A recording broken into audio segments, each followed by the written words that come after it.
Wow. Who needs Netflix and the like when you've got Donald Trump? It's box office. You're in no position to dictate what we're going to feel.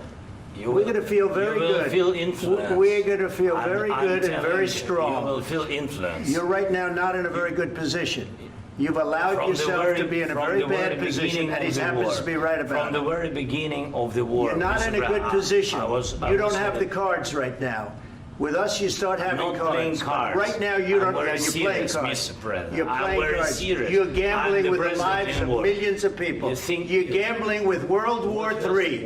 You're gambling with World War III. And what you're doing is very disrespectful to the country, this country. Wow, all you need is GB News. We cover it all. The Donald is back.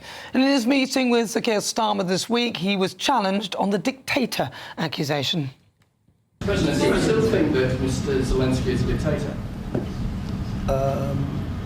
Did I say that? I can't believe I said that. Next question. Donald, you wrote that on social media. It's there in black and white. Let me remind you of what you said. You wrote it on your platform, Truth Social.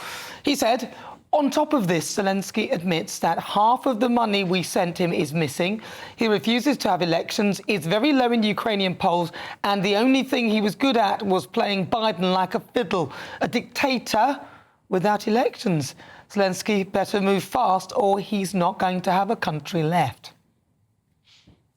Look, I think Donald Trump is sensational. I loved him the first time round. I lost friends over it, and I wish we had a leader like that here in the UK. But I also think Zelensky is a hero. But Trump is right. In his meeting with Zelensky yesterday, he said this. We have tremendous death taking place as we speak, and I don't want to have that. You know, think of the parents, think of the whether they're in Russia or Ukraine, think of the parents of all these people being killed needlessly. They came to our territory. Should have never started. This would have, if I were president, this would have never started. So in the end, we all want peace, but repeatedly keeping it alive, the war, by supplying weapons in an unwinnable situation is madness. Now, there is a lot of sympathy for Zelensky, and the attack on his clothes was totally unnecessary. And my second question for President Zelensky. No. Why don't you wear a suit? Why don't you wear a suit? You're at the highest level in this country's office, and you refuse to wear a suit. Just want to see if you do you own a suit? Yeah, you have problems. A lot of Americans have problems with you not Really? respecting I don't have the such. office. I will wear a costume after this war will finish. Well, I mean, that's an awful way to go. I'd like to see that senator there wearing a suit in a war zone. But I didn't really like the way that Zelensky was treated on camera towards the end at all. But I would say, watch the full press conference. Donald Trump has proved himself to be forgiving of insults. Otherwise, Keir Starmer would be in serious trouble. And Zelensky was unwise to bite the hand that feeds him. But what happened, and also what happened off camera, Rubio pointed out that Zelensky was rude at some points. But as I said before, watch the full press conference instead of just focusing on this bit. Not in a good position. You don't have the cards right now. With us, you start having cards. But right now, you don't. You're playing cards. You're playing cards. You're gambling with the lives of millions of people. You're gambling with World War III. You're gambling with World War III. And what you're doing is very disrespectful to the country, this country, that's backed you far more than a lot of people said they should have. So my comments really on this, I don't like to see people being treated badly on camera. I think Zelensky did handle bits of that badly. But Donald Trump wants the war to end. We all do. He talks about a pathway to peace. So rather than trying to mobilise troops to die in an unwinnable war, which it sounds like Keir Starmer is prepared to do, be it either on a peacekeeping level or whatever, the war needs to end. Donald Trump has a point. We can't take on Russia, and Ukraine are finished without America. It's time to end the war. So he's right.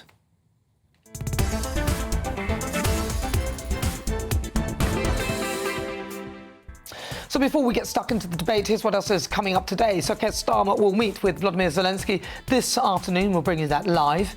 Then for the Great British Debate this hour, I'm asking, should the BBC licence fee be optional? That's after Hamas officials son was paid for the BBC documentary.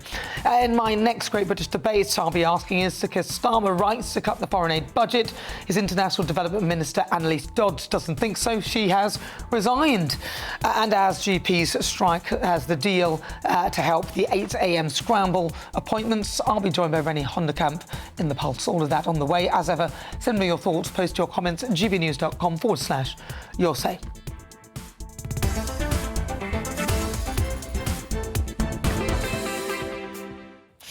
Right, so joining me, former Labour advisor Matthew Talbot. Matthew, thank you very much for joining me this afternoon. So, Matthew, I don't know whether you watched the full press conference. Did you watch the entire thing? I have gone back and watched it. Right. I didn't watch it originally. I saw the 10 to 12 minutes that everybody else saw and was no doubt shocked by. What were your thoughts on the entire thing rather than just the clips themselves? I think it's Trump trying to show himself as a bit of a statesman. He's clearly desperate for a Nobel Peace Prize at any cost, I would say. I think he's been consistent on the fact that he doesn't like war. He would like to end all wars.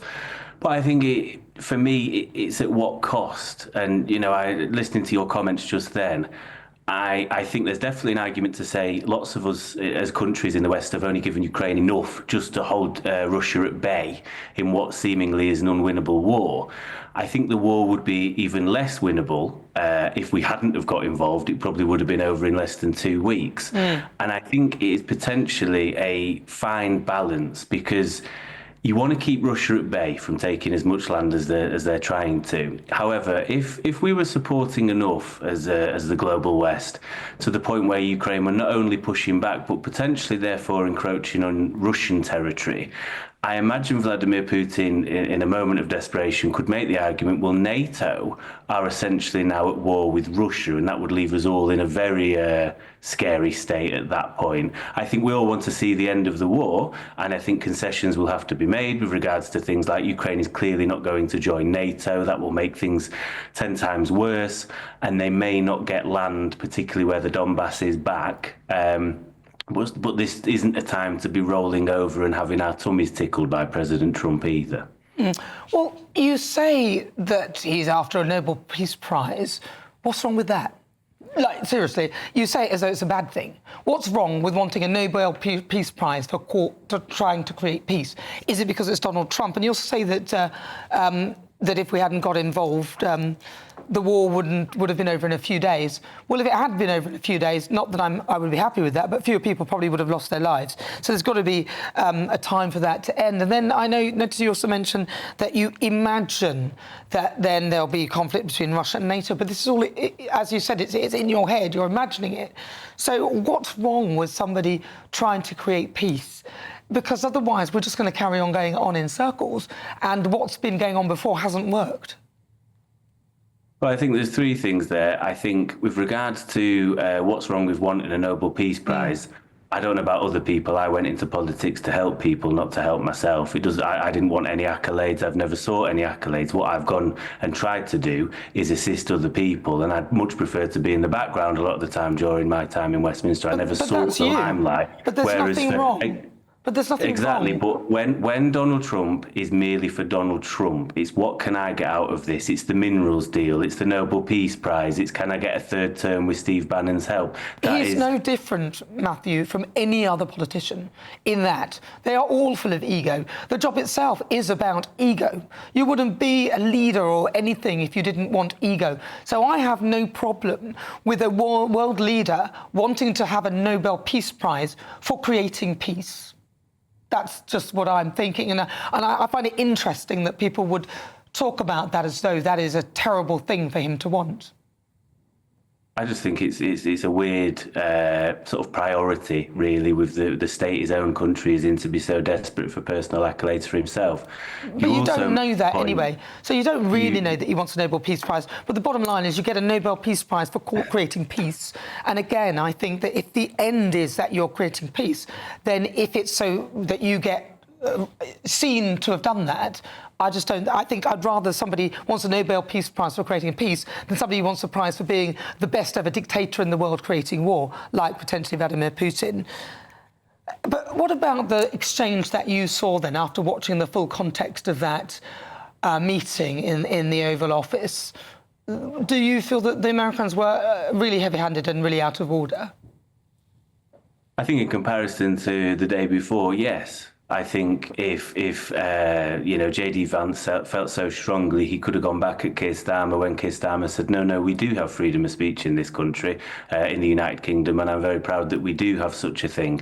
If he felt that was rude, if he felt that was, him sort of backhanding him down or whatever, he may well have done. I also think at times, Zelensky looked a little bit annoyed by what J.D. Vance had said and interrupted, and that's maybe a weak point of his diplomacy. There was all manner of things at play. However, it's not a way to...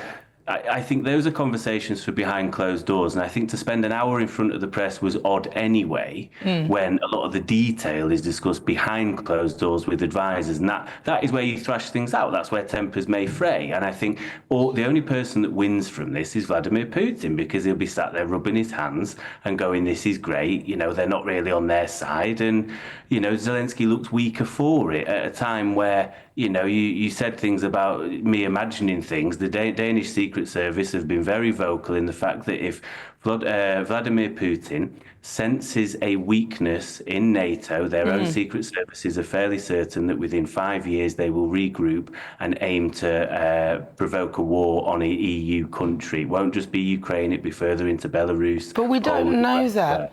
These are all suppositions, these are things that we imagine might happen.